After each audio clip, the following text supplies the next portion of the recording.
Hello friends, welcome back to lean सीखो। और आज हम बात करेंगे टीपीएम के गोल्स के बारे में एंड इनको हम देखेंगे PQCDSM के रिस्पेक्ट। एंड ये सभी किसी भी ऑर्गेनाइजेशन के लिए एक परफॉर्मेंस इंडिकेटर का कार्य करते हैं। मतलब PQCDSM की जो रेटिंग है उसके थ्रू हम ये पता लगा सकते हैं कि हमारा ऑर्गेनाइजेशन इन सभी पैरामीटर में कैसा परफॉर्म कर रहा है। ओके, सो फ्रेंड्स, अब अगर हम बात करें पहले परफॉर्मेंस इंडिकेटर यानी प्रोडक्टिविटी की, तो किसी भी ऑर्गेनाइजेशन के लिए प्रोडक्टिविटी एक बहुत ही इंपॉर्टेंट परफॉर्मेंस इंडिकेटर है। एंड टीपीएम के थ्रू किसी भी ऑर्गेनाइजेशन में प्रोडक्टिविटी को एक अच्छे लेवल पर अचीव करने के लिए और मेंटेन करने के लिए हमारा जो OEE है, ओवरऑल इक्विपमेंट इफेक्टिवनेस, या फिर हम बात करें OPE, ओवरऑल प्लांट इफेक्टिवनेस, उसको 80 to 85% हमें अचीव करना होता है। सो फ्रेंड्स, 80 to 85% जो एक नंबर दिया गया है, ये जो एक स्टैंडर्ड है, ये डिफाइन होता है जो वर्ल्ड क्लास मैन्युफैक्चरिंग कंपनीज है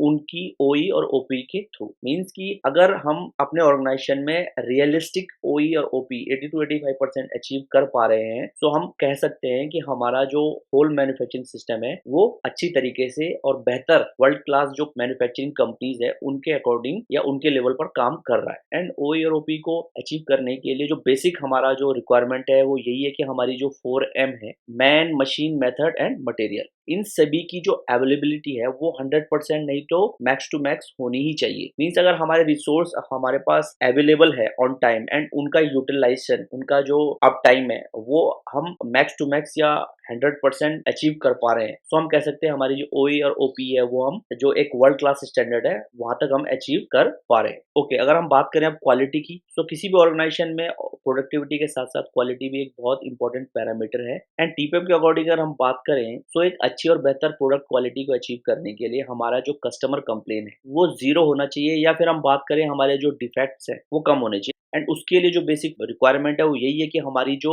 ईच एंड एवरी प्रोसेस है हमारे ऑर्गेनाइजेशन में वो इस तरीके की हो कि उसमें डिफेक्ट के चांसेस लगभग जीरो हो या फिर मिनिमम हो। एंड उनके लिए पोकोयो का, जिडो का, काइजन्स या फिर और प्रॉब्लम सॉल्विंग टूल्स का यूज कर सकते हैं। थर्ड, अगर हम बात करें कॉस्ट की, तो ओवरऑल जो हमारी मैन्युफैक्चरिंग कॉस्ट है वो कम होनी चाहिए या फिर उतनी होनी चाहिए जितने हमें एज पर स्टैंडर्ड रिक्वायर्ड है। एंड उसको अचीव करने के लिए जो बेसिक रिक्वायरमेंट है वो यही है कि हमारी जो होल मैन्युफैक्चरिंग प्रोसेस है, हमारे जो सारे सिस्टम है, उन सभी में जो वेस्ट है उनको हम एलिमिनेट करें, उनको हम प्रिवेंट करें एंड निरंतर अपने प्रोसेस को हम लीन करते जाएं। आगे अगर हम बात करें डिलीवरी, सो टीपीएम के अकॉर्डिंग हमारा जो प्रोडक्ट है वो ऑन टाइम बने भी एज पर customer requirement and on time वो डिलीवर भी हो कस्टमर के एंड तक। सो प्रॉम्प्ट डिलीवरी को अचीव करने के लिए टीपीएम के थ्रू हम कानबान को इम्प्लीमेंट करते हैं अपने ऑर्गेनाइजेशन में। Kanban means right quantity, right time, right place, यानी कि हमारे कस्टमर ने जो रिक्वायरमेंट दी एग्जैक्ट वही रिक्वायरमेंट के अकॉर्डिंग हमें अपनी प्रोडक्शन करनी है। ओके, अगर हम बात करें सेफ्टी, तो टीपीएम के थ्रू हम अपने होल ऑर्गेनाइजेशन में जीरो एक्सीडेंट इन्वायरमेंट इम्प्लीमेंट करते हैं। मीन्स कि हमारे ऑर्गेनाइजेशन में जो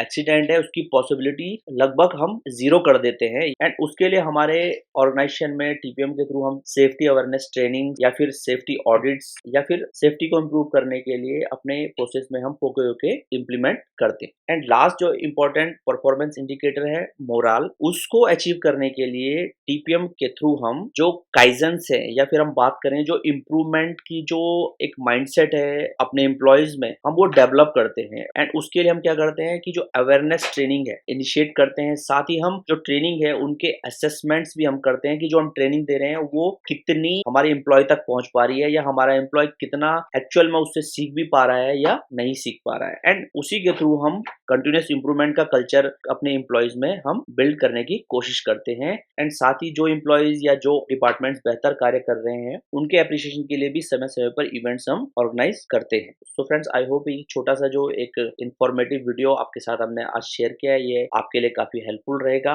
एंड आज के टॉपिक के ऊपर अपने वैल्यूएबल फीडबैक जरूर हमारे साथ कमेंट बॉक्स में शेयर कीजिए। And if our tutorial add value to you, so please like and share in your circle. And if you are new on this channel, so please हमें subscribe कीजिए so that कि हम motivate हो पाए और बेहतर and informative video आपके साथ शेयर करने के लिए। And we will get back soon with a new another interesting topic. Till then take care, good bye and keep watching our channel.